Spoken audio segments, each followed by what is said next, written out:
I have some squares of copper here, and they're 1.2 mil thick. And what I'm going to do is put liquid enamel on the back of each one. That's going to work as counter enamel. Let it dry, and then we're going to have a look at using different mesh sizes in the sifters to see what effect it has on how they look. So we'll be using the same color and using different sifters for each one of these. So I'm going to just start with putting my red on the back. Now that could be a little bit thick, but it'll work nicely. I'm not worrying too much what the back looks like because we're not concerned with the back. We just want to make sure that there's enough enamel on it that the fronts don't end up chipping. When you're using the counter enamel, liquid form counter enamel, I like to use it so that it's sort of the consistency of liquid cream. Cream as opposed to milk. Sometimes I use it when it's very milky, and then it's just too thin and it pours all over the place. Here they are drying on top of the kiln. There's my kiln. It is at 800 degrees. Okay, we have our little squares, and that's the red when it's dry. And so that I know which is which, I'm going to actually write in which sifter. I'm just going to use a toothpick to scrape it out. So this one is going to be 40. Here we go. We're going to use the 40 and 80 first. Let's just check and make sure. Yeah, that's 80. That's 40. And we're going to use a lovely, probably my all-time favorite is this soft white. Again, it's a Milton Bridge enamel. Milton Bridge, they're in England. So we'll start with the 40 mesh sifter. And I don't know if you can see here, the mesh is quite wide. Can you see the difference there? There's 80, there's 40. Anyhow, you will see the difference. Pour this in. You can see it's already pouring through. I'm not even doing anything and it's pouring through.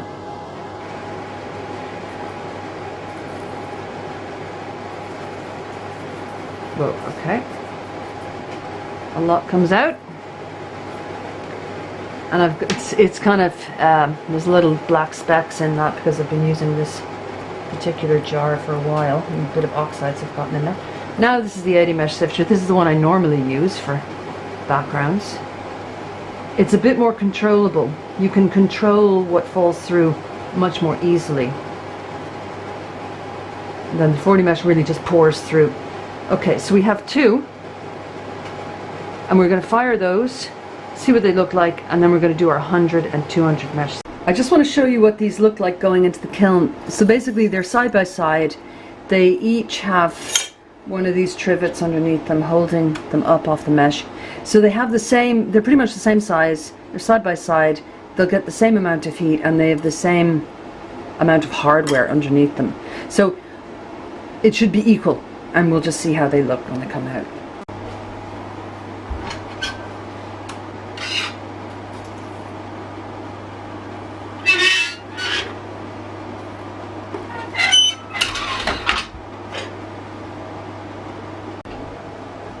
They've come out of the kiln now. They were in for a minute and a half.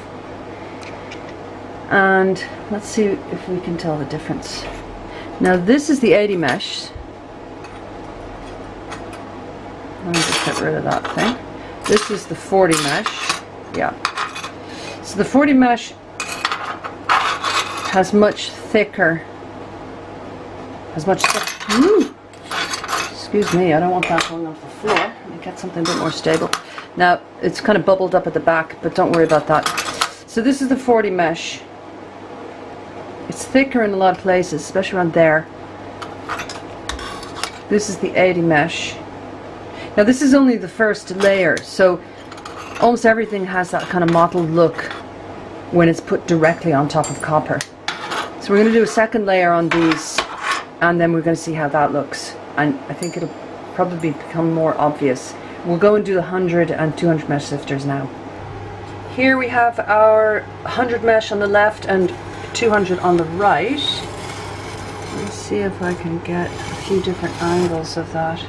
You can see there's a big difference between the 100 and 200. Now for the others.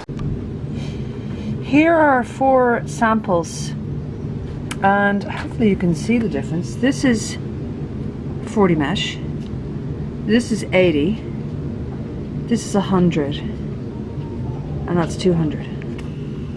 So it's easier for me to see the difference than it is for you probably. But anyhow, I'll put a photograph up here as well in case anybody wants to study it a bit closer. Okay, we're back, and I'm going to do the 80 mesh sifter now. I'm going to do a slightly different video for the 40 mesh sifter just to make it a bit more obvious what I'm trying to say. Anyway, we'll go with this 81 first. And I'm trying to keep all the tiles, I'm trying to do kind of the same amount on each without being unfair to one of them. So that's the 80. Let me just show you the 40 now. Okay, I've put this stranger arrangement together because I want you to be able to see the enamel actually falling through the sifter. And so here's our piece. It's sitting up here. I might bring it a bit closer to the camera. And then you can see how fast the enamel falls through a 40 mesh sifter. Okay, enough. Okay. I'm hardly even moving the sifter and it's falling through. Okay, that's probably enough because it's coming out thick and fast. Now I'm just going to do a little pile here that you can kind of see. It's literally like you're doing a cake. That's why I hardly ever use 40 mesh sifters. Anyway, we'll finish our firing and get on with it. Okay, here we are again to go with our colors. I'm doing the 100 and 200 first. So 100, 200, and then we'll look at them again. Right. It's much harder for it to come through because only the tiniest pieces are coming through, and it has a very different look when it does come through. It looks so much more like icing sugar. Okay, now I'm going to try and just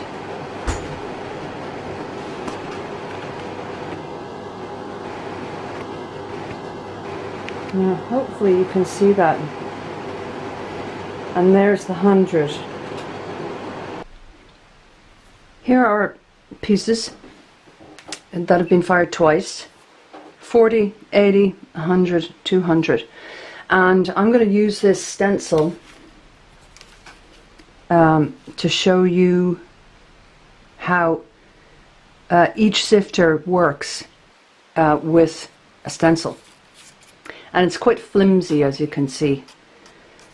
So that will have an impact. You should really use thicker card. Anyway, let's go ahead and do it. Okay, this is the 40 mesh sifter.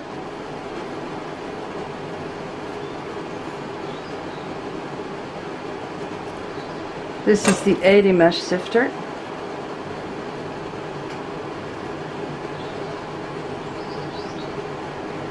Trying to get an even amount.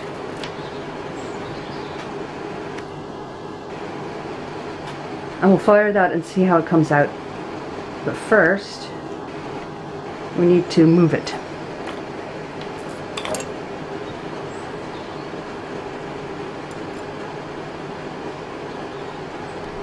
Now we're going to do the same with the 100 and 200. See how that goes.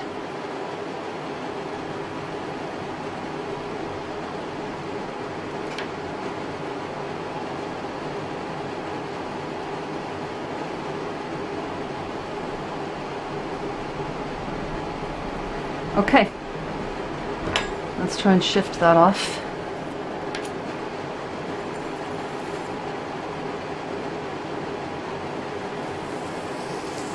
It's much easier to move stencils when you're using higher mesh sizes.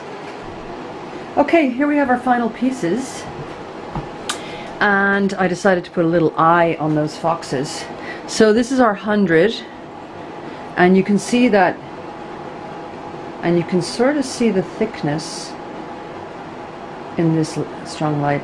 You can also see that it's much darker, and there's a few very dark pieces of enamel that have gone through because the mesh size was so big. So that's our 40.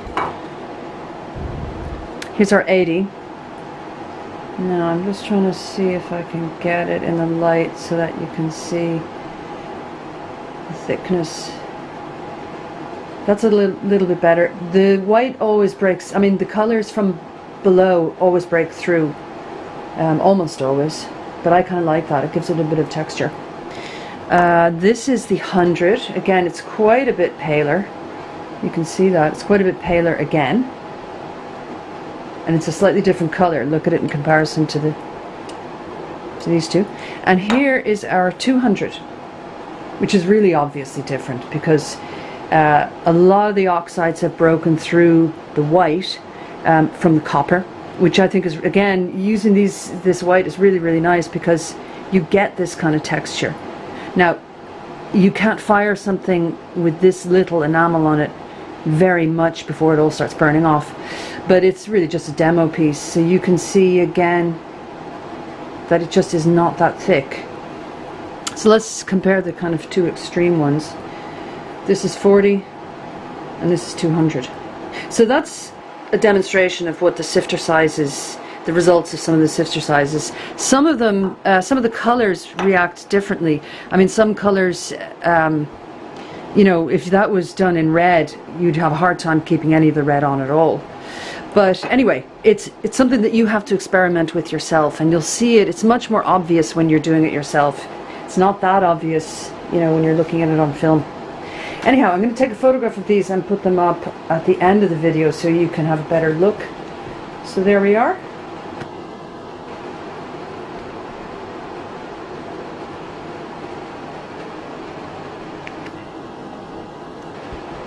Thanks very much for watching.